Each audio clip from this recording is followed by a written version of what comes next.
So, after seeing a broad outline of Vedanta,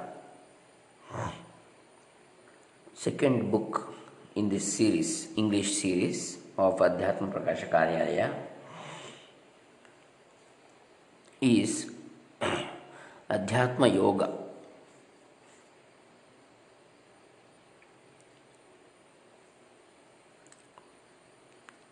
So, let us start. This is second book, Adhyatma Yoga. Om Shri Gurubhyo Namaha Harihi Om Shri Ganeshaya Namaha. Dr. Krishnamurti Shastri, Dambe, Punacha, Karnataka. Introduction. The book Adhyatma Yoga was published in Kannada in 1963 for the first time as my maiden attempt in writing on Vedantic topics according to the Prasthanatraya Bhashyas. I was so much fascinated by the discourses of Sri Sachchidanandendra Saraswatee Swamiji as well as his writings on this topic of Adhyatma Yoga that I was inspired to publish a book bringing out the unique feature and secret of this Adhyatma Yoga, namely that this Adhyatma Yoga or Dhyana Yoga is Vastu Tantra, that is the cognition of a thing as it is and not dependent on the will or wish of the cognizer, and not Kartru Tantra, that is a meditation or anything else done according to the will or wish of the performer. Naturally, this Adhyatma Yoga does not belong to the category of doing something and achieving the result afresh. On the other hand, it is cognition of the real nature of the self through a perceiver and unique process of concentrated observation in keeping with the directives of the Shrutis or the Upanishads. There are hundreds of spiritual institutions or missions in our country and abroad which prescribe various processes of meditation to the aspirants. By and large, these teachers of meditation fall into two groups, viz., those who advocate gaining mystic experiences and getting into a trance, etc., through the means of meditation, and those who teach meditations through which one has to achieve the experience of the self just as any other experiences like feelings, emotions, etc., in the objective world. Both these groups, however, advocate the Kartru Tantra meditations, that is, something to be done and achieved afresh by the performer, and evidently this result will be time bound and hence non eternal. The subject dealt with here was Adhyatma Yoga, also known as Dhyana Yoga, Mano Nigraha Yoga, Samadhi Yoga, and Nididhyasana is treated these days as a Kartru Tantra sadhana. But in the Shankara Bhashya, throughout, this Adhyatma Yoga or Dhyana Yoga is treated as a Vastu Tantra sadhana. What are the reasons for this deviation or departure from the Bhashya interpretation? This important question is answered convincingly in Sri Swamiji's monumental and revolutionary works like Mandukya Rahasya Vivruti, Gita Shastrartha Vivekaha, Panchapadika Prasthanam, and Vedanta Prakriya Pratyabhijna, etc., in Sanskrit, and in his English books like Misconceptions About Shankara, Intuition of Reality, some clarifications about certain Vedantic concepts, and how to recognize the method of Vedanta, etc., also in his several Kannada books. The commentators on Shankara Bhashya after Sureshwaracharya, like the Panchapadika, Vivarana, and Bhamati, etc., have misinterpreted this Adhyatma Yoga, connecting it with the process of Patanjala Yoga, with its 8 limbs. Though in Shankara Bhashyas, the first 5 among these 8 limbs are accepted as beneficial to Adhyatma Yoga, the other 3, namely Dharana, Dhyana, and Samadhi, are rejected totally.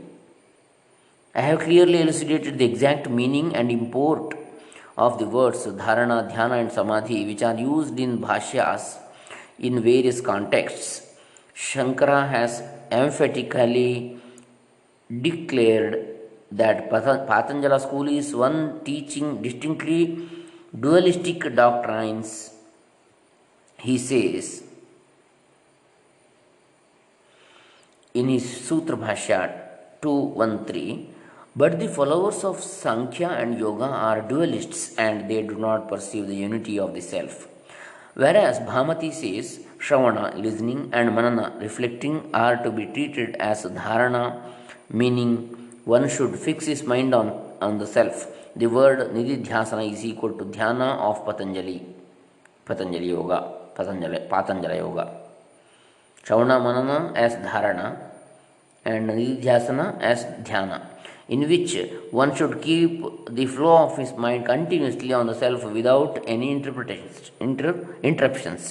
The word darshana denotes the realization or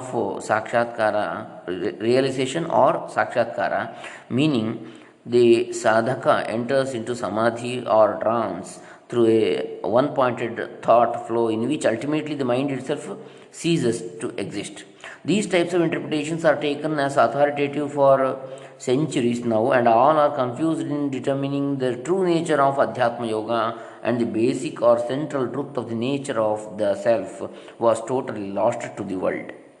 The essential truth of it all is the self can never become an object for the process of Sanyama, that is the combination of dharana, dhyana, and samadhi, according to Patanjala Yoga. The vritti or concept of sakshatkara is not an essential factor to cognize or intuit the real nature of the self, whose nature is direct and immediate to the cognizer, because the concept of sakshatkara belongs to the meditator and hence it is kartrutantra. It is true that in various Kartrutantra upasanas dealt with in the Upanishads, Sakshatkara or visualization or realization is to be achieved or attained afresh. Whereas the nature of Nididhyasana or Adhyatma Yoga is Vastutantra. As the nature of the self is immediate and direct, there is no necessity of vritti like Sakshatkara in order to prove or determine the nature of the self.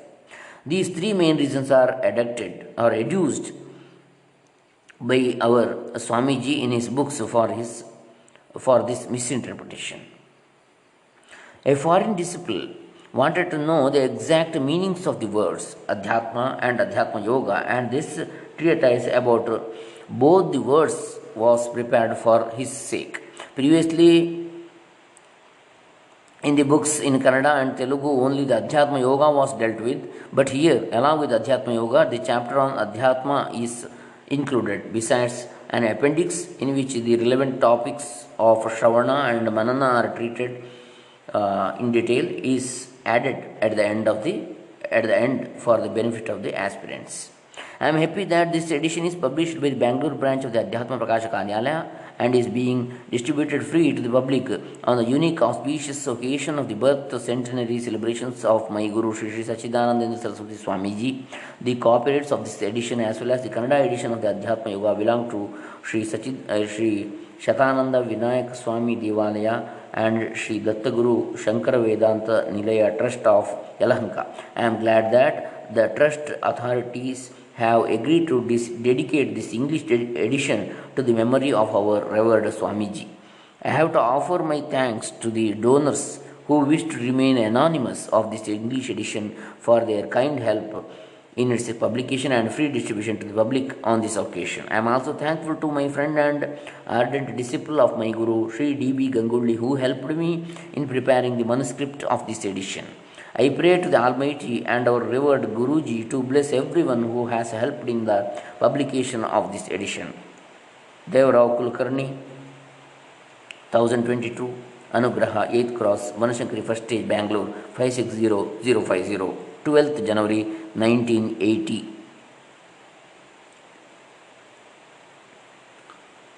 So, this is the introductory part.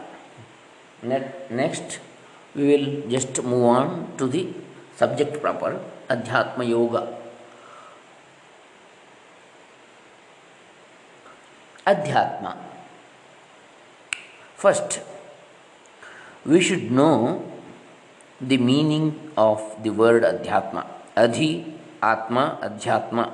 The word Atma denotes one's own self, and the thing or the entity which is identified with one's own nature, that thing also is called Adhyatma.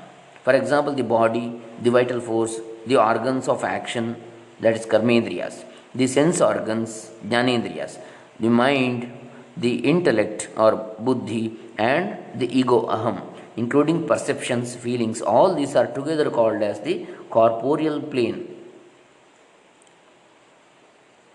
That is Sthula and Sukshma. Sukshma Deha. Sthula is outer and Sukshma Deha is inner, these senses, all those things, mind. From the body to the ego, all these things or entities are corporated, assembled together into one whole, that is Dehatma Sanghata, Dehendriya Sanghata, not Dehatma, Dehendriya Sanghata. And every creature identifies itself with this conglomeration, such as I am so and so. That is the first point. Second one, sometimes, next, the second point, sometimes man identifies himself with outer things also and feels I am a rich or a poor man, etc. But the identification with entities ranging from the body to the ego is a predominant factor, while the identification with the outer things is secondary, because one conceives his own nature or he himself to be the body and the rest as mine. Sometimes he thinks that these entities from the body to the ego as mine. This kind of behavior takes place according to one's dealings in this life. For example, when one says, I am fair, long, short, strong, etc., then he takes the identification with this body. And when he says, my body has become weak, then he objectifies his body, not himself.